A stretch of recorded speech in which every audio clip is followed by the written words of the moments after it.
Bom, hoje nós vamos fazer aqui o nosso terceiro vídeo do nosso campeonato Master. E nosso tema, eu vou falar sobre a governança digital na escola, no ensino, na educação. E a gente tem aí hoje na sociedade uma série de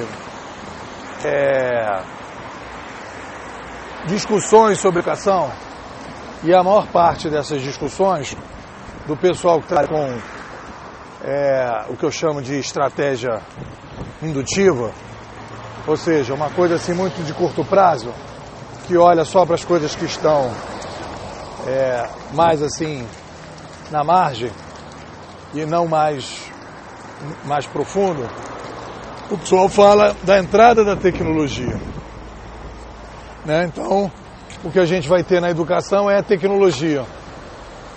O aumento da tecnologia, mais tecnologia, coloca a tecnologia. Eu tive um debate tempo atrás numa televisão e uma professora lá disse que na sala dela era uma sala moderna, porque tinha Twitter, tinha Facebook.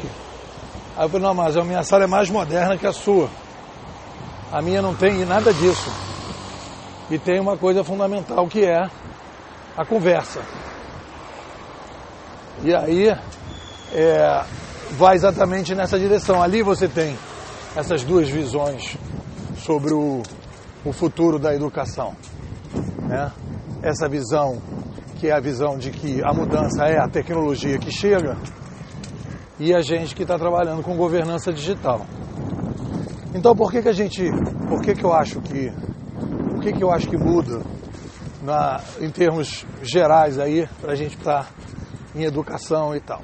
Então, vamos ver o seguinte. Vamos estabelecer determinados parâmetros para a gente fazer análise disso aí.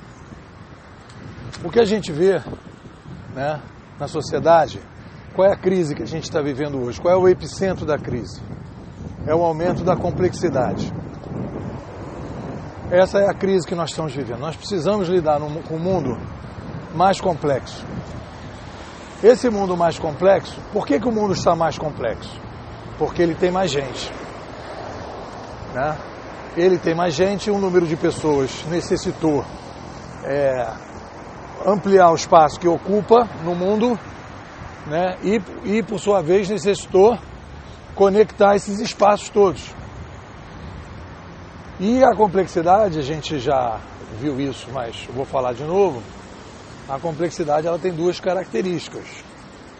Ela tem uma característica quantitativa e uma característica qualitativa.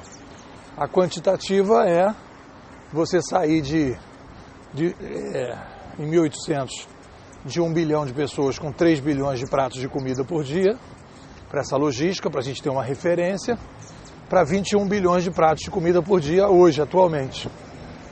Então, isso cria uma logística em termos do planeta muito grande, e isso é o que a gente tem aí em termos de dificuldade da complexidade. Então, em termos gerais, a questão da complexidade vai fazer com que, quando você tem, né, essa complexidade, o que ela significa? Ela significa que, então, você vai aumentando, né, a dificuldade de fazer essa gestão. E essa complexidade, ela vai criando um processo de administração que você precisa fazer em torno dela. Então, o que acontece? O modelo que a gente tem de organização hoje, para lidar com essa complexidade, né, para você lidar com essa complexidade, você criou, num determinado momento, uma estrutura, né, que a gente pode chamar de estrutura de poder, as organizações, e criou um modelo que seria o melhor modelo possível para lidar com a complexidade. Toda a sociedade vai se organizar em torno de organizações produtivas que vão, de alguma forma, tentar resolver o problema da complexidade. Antes da revolução cognitiva do papel impresso, a gente teve, né, eram os reis, os papas e tudo, né, uma coisa assim muito ligada à religião, com Deus, essa coisa mais mística, né, cuidando da sociedade, superstições e tal. E aí você então tinha uma estrutura pequena cuidando daquela complexidade que tinha, uma complexidade, digamos, proporcionalmente pequena para a época também. Conforme a gente foi aumentando a população naquela época, a gente foi tendo que fazer o quê? A gente foi tendo que descentralizar. E aí que vem a coisa mais interessante para a gente pensar a questão da escola e vai pensar em suas outras coisas também. Quando você tem um aumento da complexidade, você necessariamente tem que trabalhar com mais descentralização. Porque o que acontece? O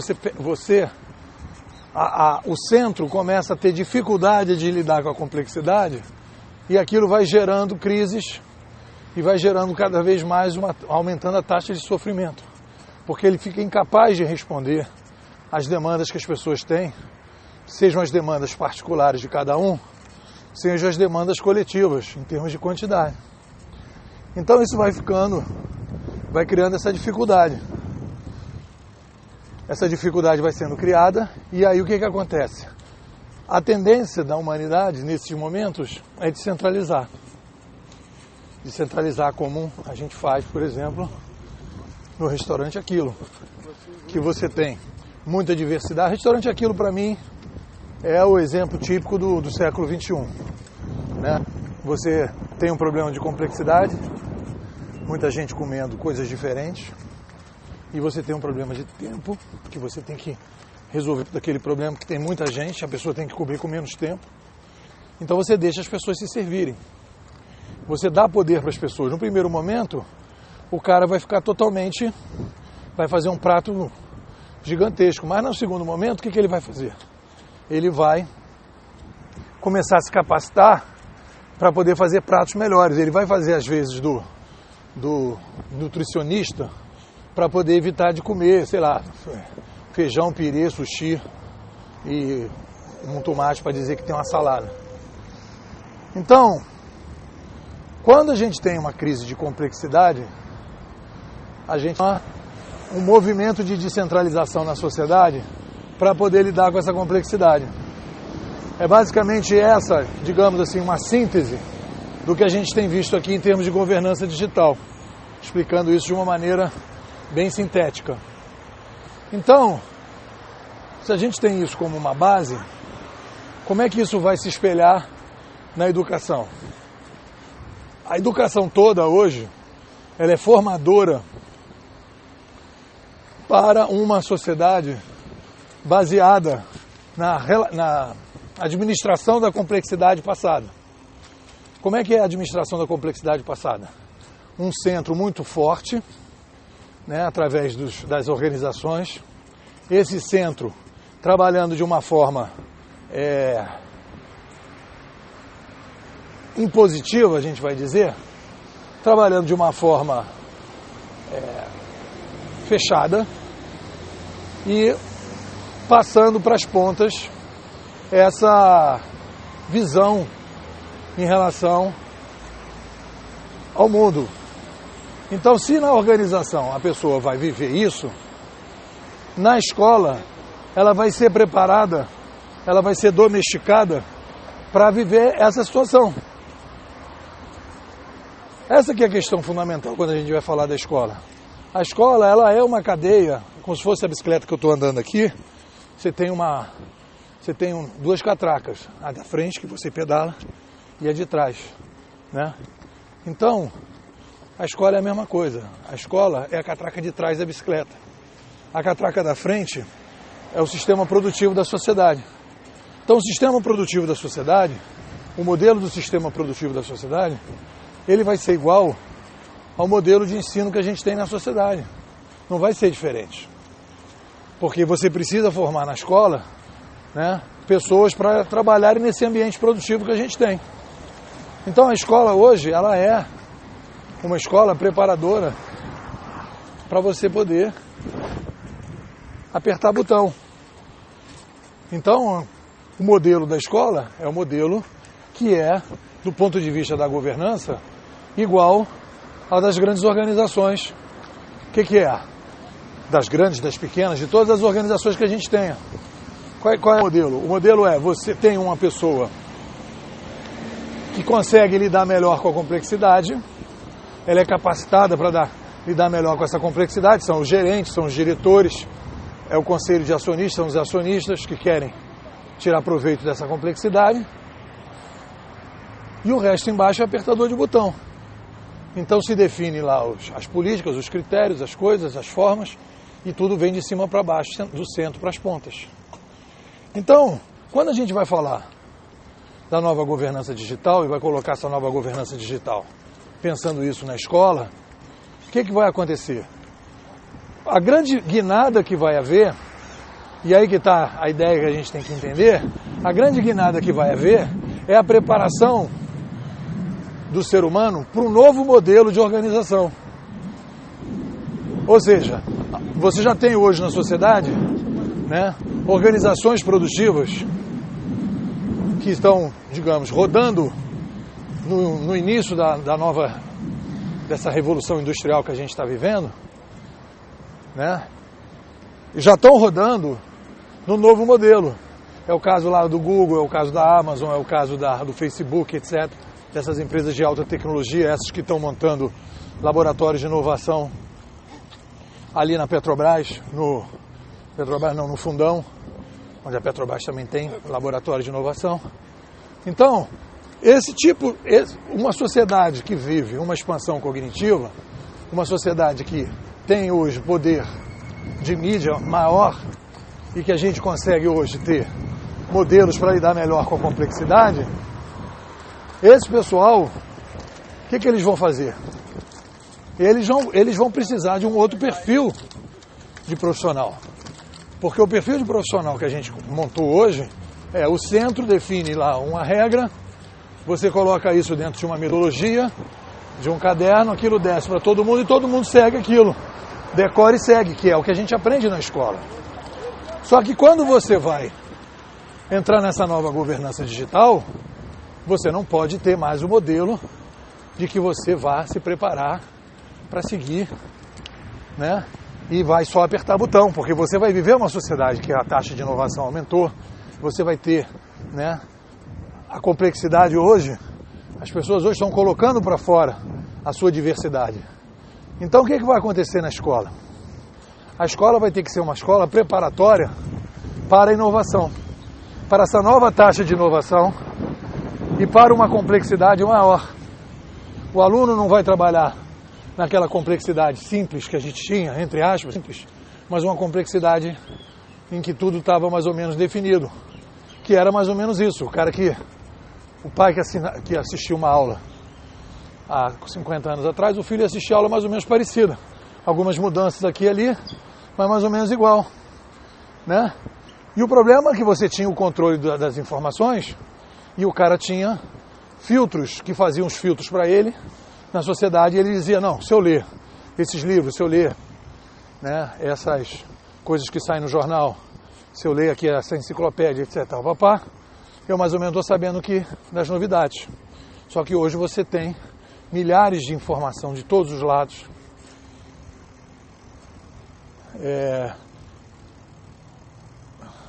milhares de informações que você tem para você poder trabalhar com essa complexidade.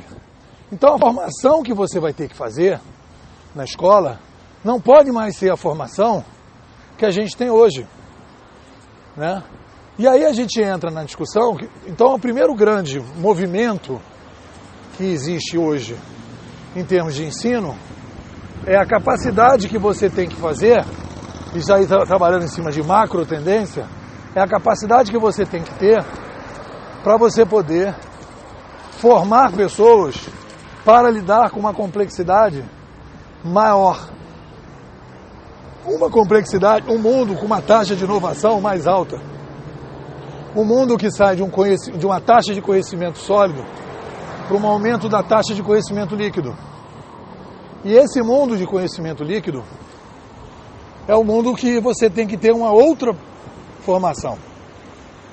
você vai ter que inverter algumas coisas na escola, você vai ter que aumentar determinado tipo de incentivo que hoje a gente não tem. Um deles é você sair, o conhecimento sólido, ele se traduz em termos de assuntos. O conhecimento sólido vira um assunto e o assunto vira o tema da sala de aula. Mas o conhecimento sólido, ele é resultado do estudo de alguém em cima de um problema, só que ele solidificou, e quando você vai para a escola, você não apresenta para o aluno por que aquele cara fez aquela fórmula. Ele tinha um problema a ver e fez aquela fórmula. Vem a fórmula, o cara tem que decorar a fórmula. Mas o cara não entende por que aquela fórmula. Ele não entende por que aquela fórmula existe. Ele não entende que aquilo ali era um problema que o cara ajudou a resolver e que aquilo ali reduziu o sofrimento de uma série de pessoas. Que aquilo ali o cara teve uma vida, teve uma pessoa ali, né, que ele teve dificuldade. Quando ele apresentou, todo mundo disse que aquilo não tinha nada a ver e ele teve que apresentar. Quer dizer, então, a escola ela passou a ser uma coisa sem sentido. E conforme a gente foi aumentando a população e conforme a gente foi concentrando ainda mais as organizações produtivas e todas as outras organizações, isso foi ficando cada vez mais absurdo.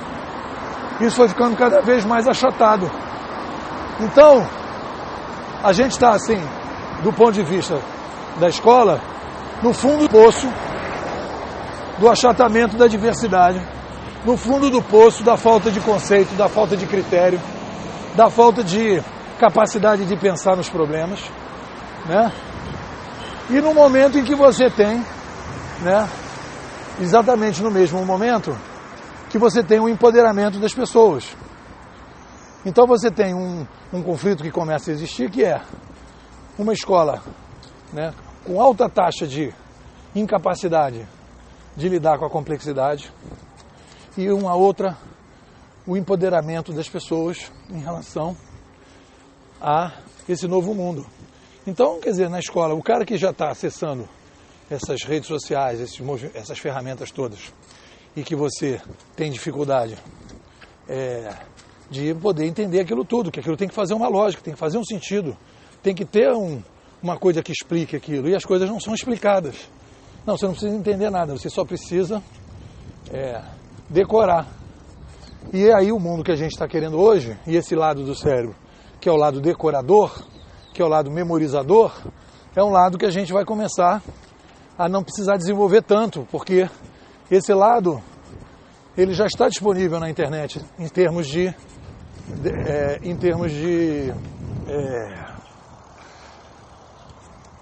informações que estão disponíveis. Se você quiser hoje saber sobre qualquer coisa, está lá.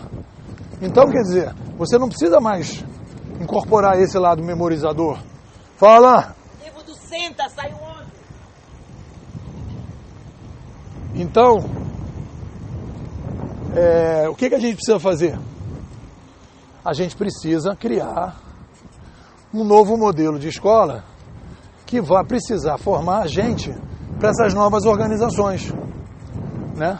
E isso é um processo que vai acontecer gradualmente, porque as escolas hoje elas continuam formando gente para as atuais organizações que tem. Mas conforme você vai aumentando as organizações, você vai aumentando a crise da escola. É uma discussão que a gente faz aqui o tempo todo sobre trabalho significativo. A gente quer fazer um trabalho significativo, a gente quer implantar a governança digital, mas a gente não tem espaço para implantar essa governança digital. Então o que acontece? A sociedade está fechada para essa governança. E aí o que a gente precisa fazer? A gente precisa abrir isso. A gente precisa trabalhar com isso. Então, o que a gente pode falar de escola e a linha de raciocínio que a gente pode trazer, quais são as macro tendências então? Macro tendência número 1 é a descentralização da produção do material didático. Essa que é a questão central. Você não pode ter um material didático centralizado.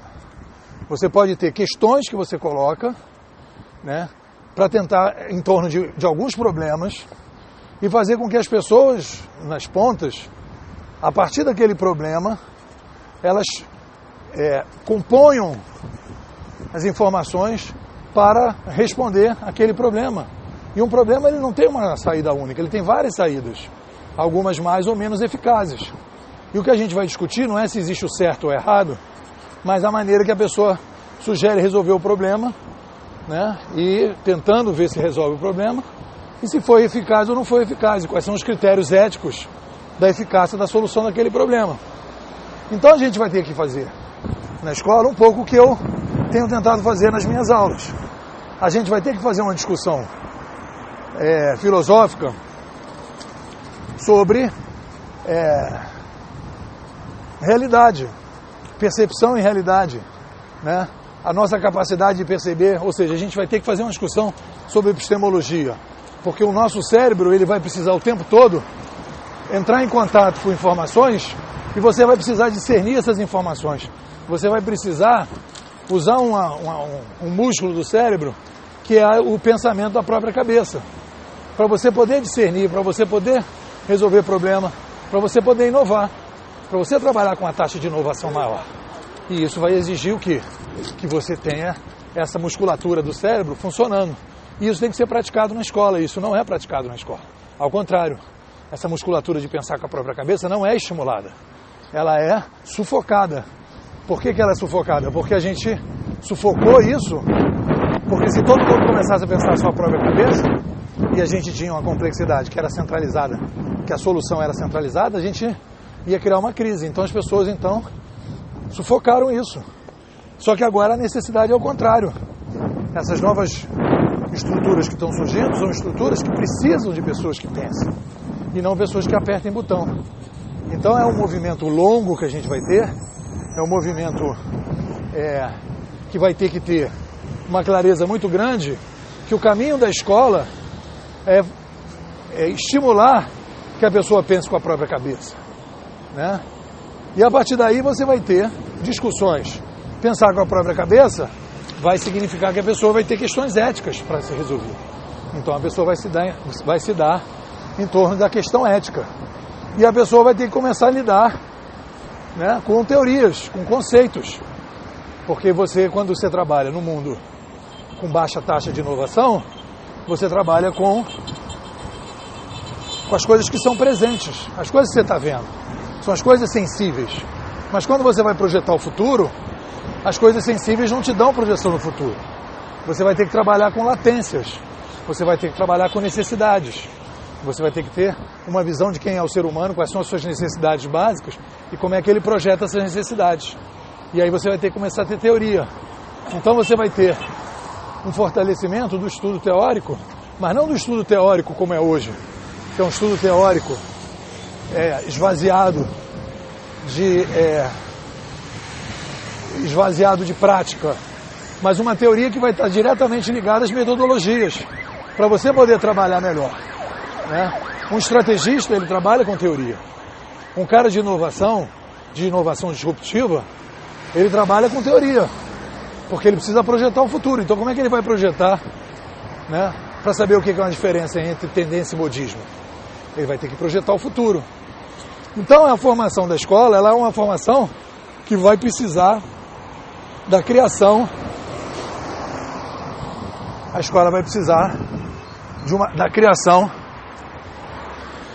desse modelo, em que você vai ter um material didático descentralizado. Você vai ter, por exemplo, um conhecimento mais líquido, que é, né, um material didático wiki, que você vai construindo a partir de problemas e não a partir de assuntos. Os assuntos são problemas que perderam a fonte. E você vai ter que resgatar esse problema, porque a pessoa vai lidar o tempo todo com problema. Não vai ter alguém, um manual que vai responder para ele tudo em todos os momentos, porque cada momento vai ser um momento diferente, porque a complexidade é maior. Então o cara vai ter que trabalhar, como tem acontecido nessas empresas novas, inovadoras, ele tem que trabalhar com os princípios claros. E os princípios claros têm uma visão ética em torno disso. Para o cara poder discernir aonde, o que ele vai fazer, em que momento que ele vai fazer. É como se fosse o restaurante Aquilo. Ele vai ter que ter alguns critérios para não engordar no restaurante Aquilo. Senão ele começa a engordar.